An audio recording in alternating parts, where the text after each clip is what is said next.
1932 में ऑस्ट्रेलिया एक ऐसी अनोखी जंग स्टार्ट कर बैठा था जो ना किसी कंट्री के खिलाफ थी और ना ही किसी ग्रुप के खिलाफ, बल्कि ये जंग थी इस बेजुबान ईम्यू नामी परिंदे के खिलाफ, जिसने ऑस्ट्रेलियन मिलिट्री को दिन में ही तारे दिखा दिए थे। सुनने में तो ये काफी अजीब लगता है कि एक परिंदे से भला किसी को ऐसा भी क्या मसला है कि उसके खिलाफ एक पूरा मिलिट्री ऑपरेशन स्टार्ट करना पड़ जाए, पर ऑस्ट्रेलिया ने ऐसा कदम उठाया भी था और उसमें बुरी तरह शिकस्त भी खाई। नाजरीन, वर्ल्ड वॉर 1 के बाद पूरी दुनिया ग्रेट डिप्रेशन से गुजर रही थी और ऑस्ट्रेलिया भी इसकी जद में आ चुका था। यहाँ फार्मर्स अपनी फील्ड्स पर कोई भी चीज नहीं उगा रहे थे क्योंकि मार्केट में डिमांड और सप्लाई के फर्क की वजह से हर चीज की कीमत बहुत कम मिलती थी, जिससे किसान अपना खर्चा भी नहीं निकाल पाते थे। अगर ऐसा ही चलता रहा तो ऑस्ट्रेलिया के पास खुद के खाने के लिए भी कुछ नहीं बचेगा। इस चीज पर काबू पाने के लिए ऑस्ट्रेलियन सरकार ने फार्मर्स को फोर्स किया कि वो वीट की प्रोडक्शन स्टार्ट करें और उनसे वादा किया कि गवर्नमेंट उनसे वीट अच्छे रेट्स पर खरीदेगी। फार्मर्स गवर्नमेंट की इन शर्तों को मान गए और वीट की प्रोडक्शन स्टार्ट कर दी, लेकिन जब ये फसलें तैयार हुईं तो गवर्नमेंट अपने वादे से पीछे हट गई और फार्मर्स को कम रेट ऑफर करने लगी। फार्मर्स ने प्रोटेस्ट में फैसला किया कि वो वीट अब सेल ही नहीं करेंगे और इसी वजह से उन्होंने फसलों की कटाई ही नहीं की। अब ऐसा नहीं था कि ऑस्ट्रेलियन सरकार को वीट की जरूरत ही नहीं थी, वो एक तरह से फार्मर्स को ब्लैकमेल कर रहे थे, क्योंकि उनको मालूम था कि तैयार फसल अगर फार्मर्स गवर्नमेंट को सेल नहीं करेंगे तो उनकी फसल पे कीड़ा लग जाएगा। पर ऑस्ट्रेलियन सरकार को क्या मालूम था कि आने वाली मुसीबत कीड़ा लगने से भी ज्यादा तकलीफ देने वाली थी। ईम्यूज जो सिर्फ ऑस्ट्रेलिया में पाई जाती हैं, उनका ब्रीडिंग सीजन खत्म हो गया। ये एक सीरियस मसला था क्योंकि ईम्यूज अपने ब्रीडिंग सीजन के बाद माइग्रेट करती हैं। जब ईम्यूज इनलैंड एरियाज से कोस्ट की तरफ माइग्रेट कर रही थीं, तो उनको वेस्टर्न ऑस्ट्रेलिया में तैयार वीट फील्ड्स नजर आईं। 20,000 ईम्यूज का टोला इन वीट फील्ड्स में घुस गया और रातों रात फील्ड्स को खाकर तबाह करने लगा। 5.5 फुट लंबा और 45 केजी वजनी ये परिंदा एक दिन में 2 किलो तक खुराक आसानी से खा सकता है। अब 20,000 ईम्यूज एक बहुत बड़ा नंबर है और ये सिर्फ एक दिन में वीट के 20 से 25 एकड़ की जमीन तबाह कर लेते थे। 1-2 हफ्ते तक फार्मर्स ने इनसे निपटने की कोशिश की, लेकिन ईम्यूज एक फील्ड से निकलकर दूसरी में चली जाती थी। अभी तक 300 से 350 एकड़ जमीन जाया हो चुकी थी। ये मसला अब सीरियस होता जा रहा था। जब गवर्नमेंट को इस बात का इल्म हुआ तो उन्होंने फौरन एक्शन लिया और ईम्यूज से जान छुड़ाने के लिए सोच विचार शुरू कर दी। उनकी नजर में इस मसले का सिर्फ एक ही रैपिड सॉल्यूशन था, मिलिट्री ऑपरेशन। जी हाँ, ऑस्ट्रेलियन सरकार ने मिलिट्री को कहा कि वो ईम्यूज के खिलाफ एक ऑपरेशन लॉन्च करें। ये एक बहुत ही अजीब ऑपरेशन था जिसको मीडिया ने द ग्रेट ईम्यू वॉर का नाम दिया। ऑस्ट्रेलियन मिलिट्री जो हाल ही में वर्ल्ड वॉर 1 से फारिग हुई थी, उनको लगा कि जब उन्होंने अपने हकीकी दुश्मनों को शिकस्त दे दी तो ये ईम्यूज किस खेत की मूली है। उन्होंने चंद सोल्जर्स को मशीन गन्स और चंद हजार राउंड्स के साथ वेस्टर्न ऑस्ट्रेलिया भेज दिया। ये काम उनको अपने बाएं हाथ का खेल लग रहा था, लेकिन जब तक ऑपरेशन स्टार्ट होता वेस्टर्न ऑस्ट्रेलिया में बारिशें शुरू हो गईं। तेज बारिशों की वजह से ईम्यूज के टोले बहुत बड़े एरिया पर फैल गए, जिनको अब टारगेट करना मुश्किल हो गया था। इस मसले को देखते हुए ईम्यूज पर हमले को 1 महीने तक पोस्टपोन कर दिया गया। 2 नवंबर 1932 वाले दिन सोल्जर्स को रिपोर्ट मिली कि कैंपियंस नामी एक गांव में चंद ईम्यूज देखी गई हैं।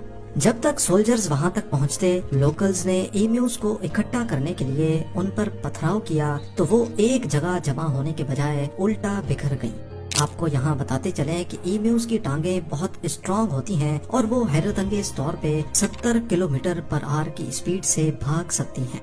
सोल्जर्स ने बहरहाल इसी कंडीशन में ईम्यूज पे फायर खोल दिया। इस हमले में कुल मिलाकर सिर्फ 5 से 7 ईम्यूज ही मारी गयी और बाकी सब खेतों में ऐसे गायब हो गयीं जैसे दिन के वक्त आसमान के तारे। पहला हमला बुरी तरह से नाकाम हुआ था। 20,000 में से सिर्फ 5-7 ईम्यूज की मौत इस मिलिट्री ऑपरेशन की पहली नाकामी थी।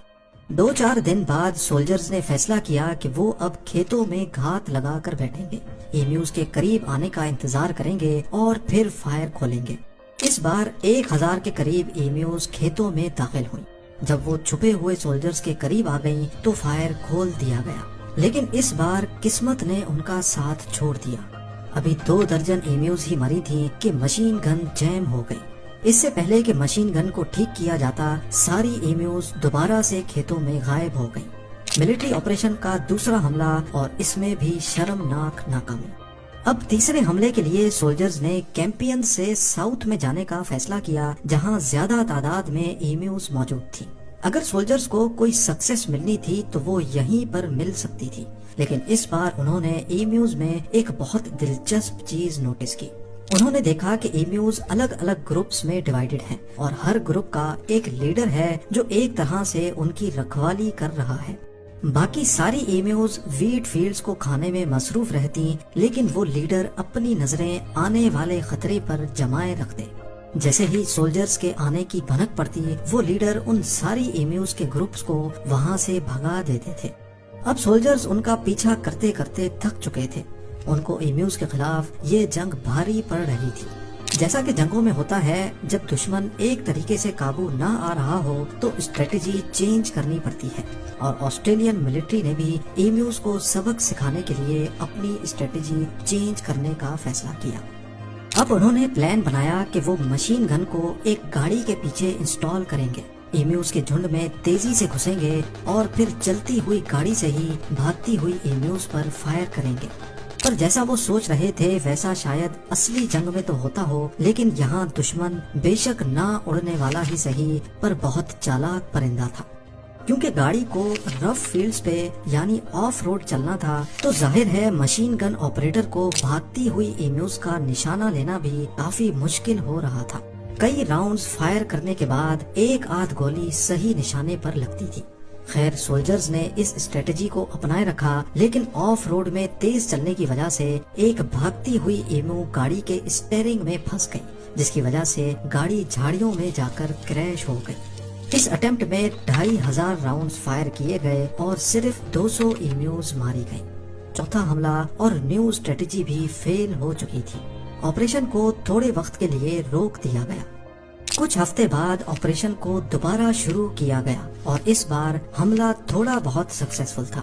کل ملا کر سولجرز 1000 کے قریب ایمیوز کو مارنے میں کامیاب ہوئے، لیکن ٹوٹل 10,000 راؤنڈز فائر کرنے کے بعد۔